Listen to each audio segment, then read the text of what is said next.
সালাম TV, the solution for humanity. 2 নম্বর প্রশ্ন করেছেন, আসসালামু আলাইকুম। ওয়ালাইকুম আসসালাম ওয়া রাহমাতুল্লাহ। বিভিন্ন পণ্যের থলে বুঝছেন তো, ব্যাগে দোকানের নাম বিসমিল্লাহ লেখা থাকে।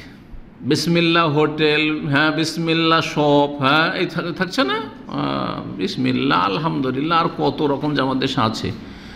আমল থাকার না থাক, কিন্তু এগুলো আছে। জি, ইসলামিক লেভেল আছে, অজ্ঞতার সাথে এসব লেবেল ব্যবহার করে থাকে মানুষ। বিসমিল্লাহ লেখা থাকে। পণ্য ব্যবহার করার পর থলেটি ময়লার ঝুড়িতে ফেলে দেওয়া হয়। ঠিক তেমনই দোকানের ভিজিটিং কার্ড, বিসমিল্লাহর দোকানের ভিজিটিং কার্ড, পণ্যের বিলের কাগজ, যাতে দোকানের নাম বিসমিল্লাহ স্টোর লেখা থাকে। বিভিন্ন ইসলামিক আলোচনার লিফলেটগুলোর শুরুতে বিসমিল্লাহির রহমানির রহিম লেখা হয়, এটাও থাকে। যে বিজ্ঞাপনগুলো আছে না ওয়াজ মাহফিলের, বিসমিল্লাহির রহমানির রহিম, কেন বিসমিল্লাহির রহমানির রহিম লিখছেন? যেখানে সেখানে ফেলে দেওয়া হচ্ছে, এগুলো পড়ে নিল, তারপর ফেলে দিল। লেখা যায় নয় তাহলে এইরকম বিজ্ঞাপন এইভাবে, অথচ এগুলো ইসলামের কাজ, কিন্তু অজ্ঞতার সাথে হচ্ছে, অথবা অচেতনভাবে এগুলো কাজ করছে মানুষ, উদাসীন। এই কাজগুলো কতটা শরীয়ত সম্মত? সবগুলি না যাইজ।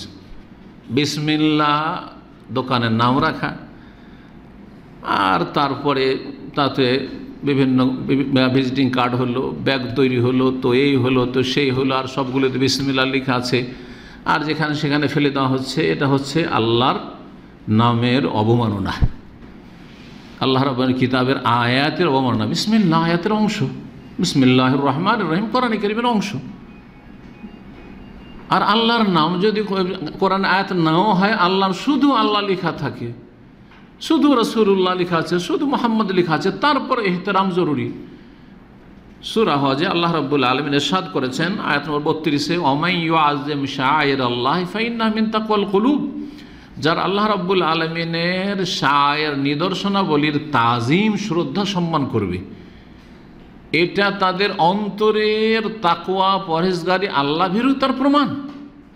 আপনার অন্তরে আল্লাহর ভয় আছে, গুনাহ থেকে বাঁচতে চান, হারাম নাজায়েজ থেকে বাঁচতে চান, আল্লাহর কাছে জবাব দিতে হবে, এই চিন্তা আছে। এটার প্রমাণ হচ্ছে যে আপনি আল্লাহর এবং আল্লাহর দিনের, আল্লাহর নামের, আল্লাহর কিতাবের আয়াতের কি করবেন? তাজিম করবেন, আপনি সম্মান করবেন। দিনের যেসব বিষয়াদি রয়েছে সবগুলি হচ্ছে আল্লাহর আয়াত, সেগুলির তাজিম করবেন। সুতরাং এইরকম দোকানপাটের নাম রাখা আর আল্লাহর নামের অবমাননা করা হারাম, নাজায়েজ। এইরকমই জলসা মাহফিল, ইসলামিক মাহফিলের এসব পোস্টার তৈরি করা, তাতে বিসমিল্লাহির রহমানির লিখে রাখার, তারপরে পরে ফেলে দিচ্ছে লোকেরা, গুনাহগার হইতে হবে। মাহফিলের কর্তৃপক্ষকে গুনাহগার হইতে হবে, যে ফেলবে সেও গুনাহগার, আর যারা মাহফিলের বিজ্ঞাপন ছাপিয়েছে তারাও গুনাহগার। আল্লাহ তাদেরকে সবকে হেদায়েত দান করেন।